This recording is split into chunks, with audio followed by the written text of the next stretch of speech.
내가 항상 내 하나님께 감사하고 기도할 때 너를 말함은 주 예수와 및 모든 성도에 대한 내 사랑과 믿음이 있음을 들음이니, 이로써 내 믿음의 교제가 우리 가운데 있는 선을 알게 하고 그리스도께 이르도록 역사하느니라. 형제여, 성도들의 마음이 너로 말미암아 평안함을 얻었으니 내가 너의 사랑으로 많은 기쁨과 위로를 받았노라. 제게 지난주는 잊을 수 없는 한 주였습니다. 다른 분들께는 별일 아닐지 모르지만 제게는 잊혀지지 않는 큰 일이 있었기 때문인데, 그 일이란 지난주 목요일에 내린 20cm 정도의 한방눈입니다. 이상하게 이번 겨울은 눈이 정말 많이 내리는 겨울이었습니다. 우리 교회는 주차장 겸 마당이 있기 때문에 눈이 내릴 때마다 항상 목사님과 사모님, 제가 나가 눈을 쓸게 되는데, 아시는 분은 아시겠지만 지난 목요일에 내린 눈은 여지껏 보지 못한 양의 눈이 내렸었습니다. 말 그대로 세상이 온통 하얗게 보이게 될 만큼의 눈이 내린 것이죠. 나중에 눈이 얼마나 쌓였는지를 재보니 낮게 쌓인 눈은 15cm, 높이 쌓인 눈은 20cm나 쌓였었습니다. 이렇게 많이 쌓인 눈은 이번 겨울뿐 아니라 제 인생을 통틀어도 처음 본 것 같은 그런 양이었는데, 여기서 문제는 이 눈을 치우는 것이 여간 힘든 일이 아니었다는 것입니다. 그동안 눈이 내렸을 때도 결코 편하게 치운 것은 아니었지만 그래도 치우면 치울 수 있겠다라는 생각으로 눈을 치울 수 있었는데, 이번에 내린 눈은 쌓인 양도 어마어마하지만 눈 밑이 녹으면서 생긴 물이 눈에 스며들면서 무게까지 엄청 무거운 눈이 되어버린 것입니다. 눈이 얼마나 무거운지, 예전에는 한 번 이렇게 밀면 마칠 수 있었던 일을 그날은 대여섯 번은 더 움직였어야 됐고, 그렇게 하다 보니까 교회 마당에 있는 눈을 치우는 데만 1시간 30분 이상 걸려버렸습니다. 평소 그 시간이면 교회에 쌓인 눈을 빨리 치우고 동네에 있는 눈을 치울 수 있는 시간이었기에 그날의 눈이 얼마나 많았는지를 짐작하실 수 있으실 거라 생각합니다.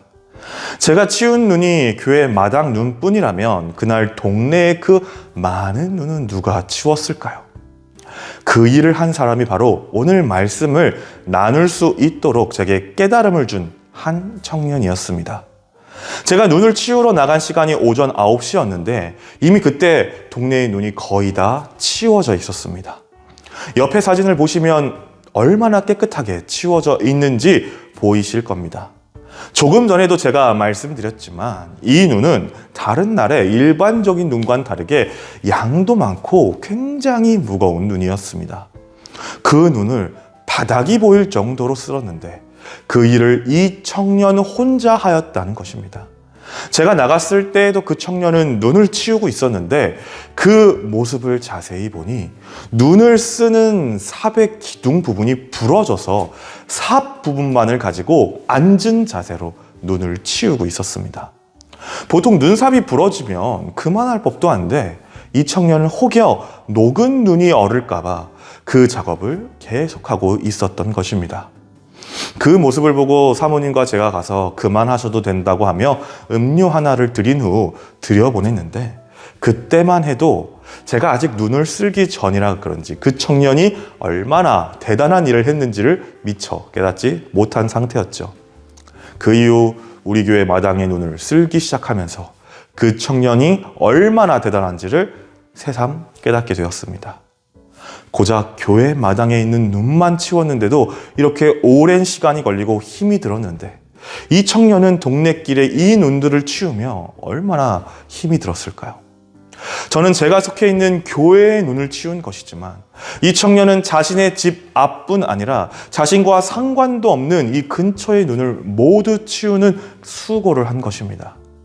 나중에 사모님께 들어보니 이 청년은 동강교회에 출석하는 교회를 다니는 청년이었습니다. 그 이야기를 들었을 때 제 마음에 이런 모습이 진정 그리스도인이구나 라는 생각과 함께 진정 그리스도인의 모습으로 사는 사람을 보게 되면 예수 그리스도에 대해 깨달음을 얻게 되는구나 라는 생각을 하게 되었습니다. 이 청년은 제게 예수 그리스도를 믿는 자가 어떻게 살아가야 하는지 다시 한번 깨달음을 준 청년인 것입니다. 오늘 본문은 사도 바울이 감옥에 갇혔을 때 빌레몬에게 보낸 서신의 시작 부분입니다. 빌레몬은 사도 바울이 3차 전도 여행으로 에베소에 갔을 때 그를 통해 복음을 듣고 예수님을 믿게 된 사람입니다.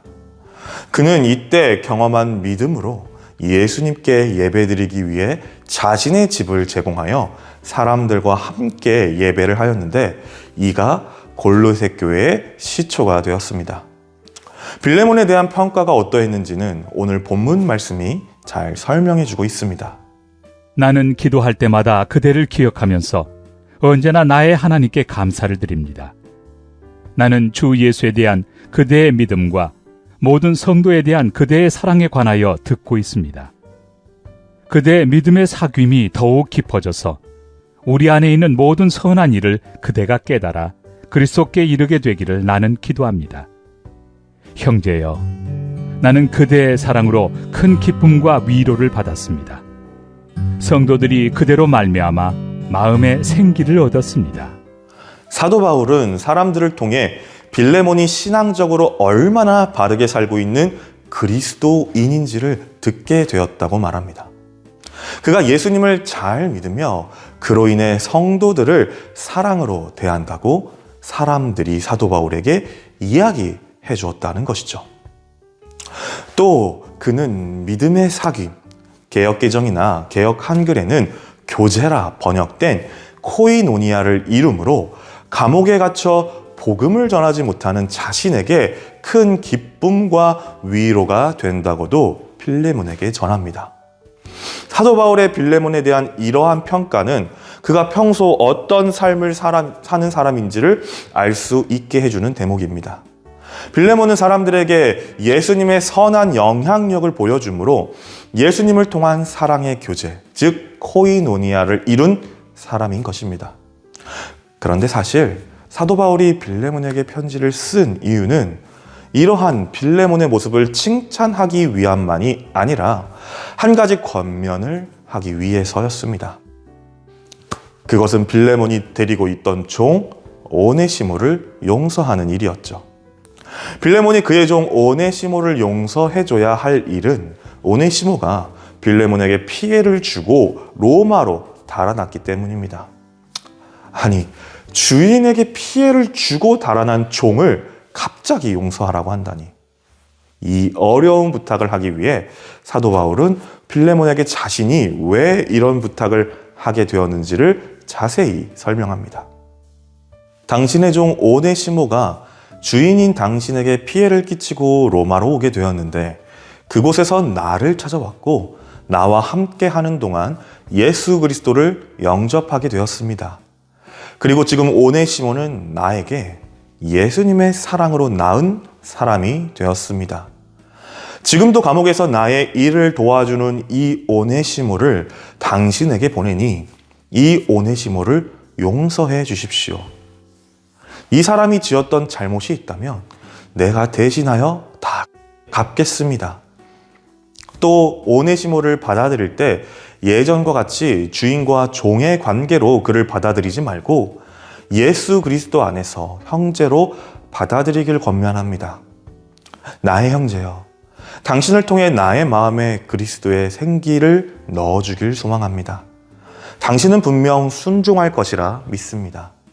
오히려 내가 말한 것보다 그 이상으로 그를 대해줄 것이라는 것을 나는 압니다.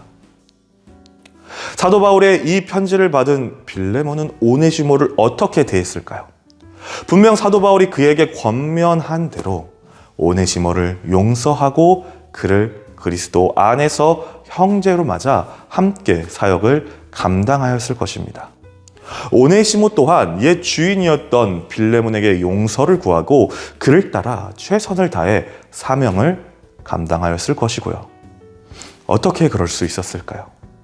그들을 변화시킨 예수 그리스도의 사랑을 앞선 자들로부터 깨달았기 때문입니다. 사도 바울에게 진정한 사랑을 깨닫게 해준 것은 예수님의 놀라운 사랑이었습니다. 그리고 빌레몬과 오네시모에게 그 예수님의 놀라운 사랑을 깨닫게 해준 사람은 먼저 예수님의 사랑을 체험한 사도 바울이었고요. 이후 그 참 사랑을 알게 된 빌레몬과 오네시모는 골로새 교회를 통해 또 자신들의 삶을 통해 수많은 사람들에게 예수님의 사랑이 무엇인지 깨닫게 해주었습니다. 예수 그리스도의 사랑을 온전히 알게 된 자는 깨달음을 줄 수 있는 자가 되어야 합니다. 사도 바울처럼, 빌레몬처럼, 또 눈을 치웠던 그 청년처럼요. 오늘 본문의 빌레몬은 사도 바울을 통해 예수님을 영접했을 때부터 주위 사람들에게 예수님의 사랑을 온전히 전하는 자라는 평가를 듣던 사람이었습니다. 그런 그를 향한 사도 바울의 권면은 어쩌면 빌레몬이 그동안 했던 말과 행동이 진정한 예수 그리스도의 사랑에서 비롯되었는지를 시험하는 중요한 기로였을지 모릅니다.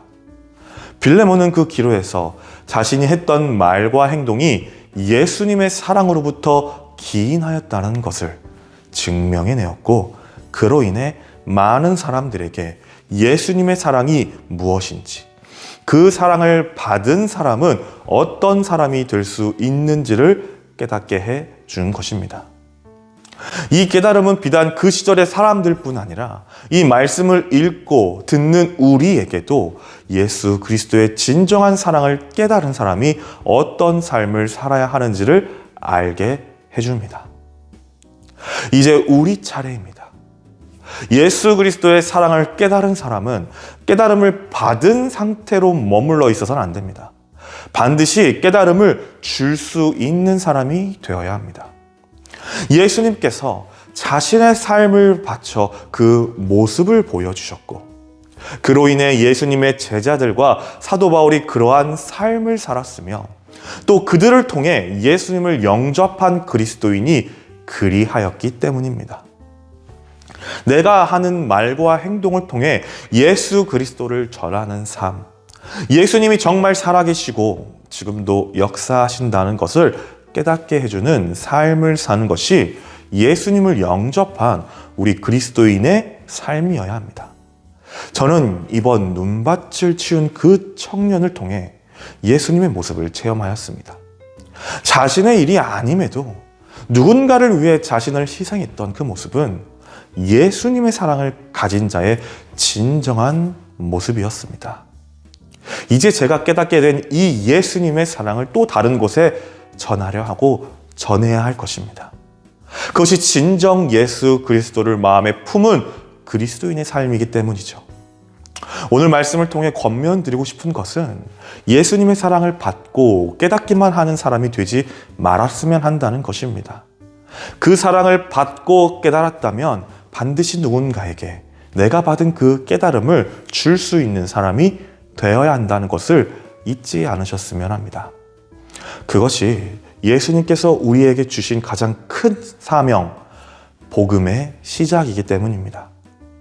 저는 우리의 일상이 오늘 눈밭을 치운 그 청년과 같이, 또 본문의 사도 바울과 빌레몬 같이 누군가에게 예수 그리스도의 사랑을 깨닫게 해주는 삶으로 자리매김하기를 원합니다.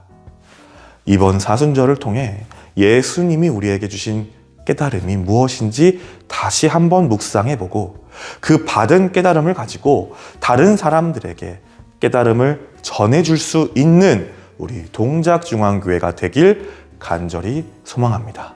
기도하겠습니다. 사랑이 많으신 하나님 아버지, 감사함을 드립니다. 오늘은 깨달음을 주는 사람이라는 말씀의 제목을 가지고 함께 말씀을 나누었습니다.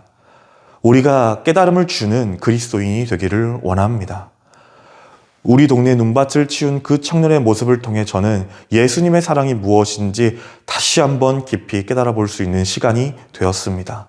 그리고 그로 인해서 나를 돌아보게 되었고 예수님을 다시 묵상하게 되었습니다. 하나님, 우리가 그런 그리스도인 되게 하여 주시옵소서. 우리의 모습을 통하여 누군가가 예수님을 묵상하게 되고 누군가가 예수님을 깨닫게 되는 그런 그리스도인으로 성장되게 하여 주시옵소서.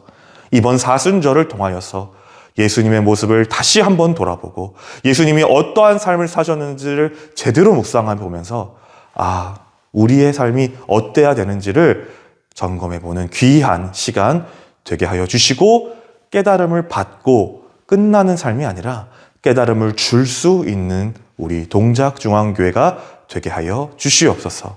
모든 말씀 예수님의 이름으로 기도드렸습니다. 아멘.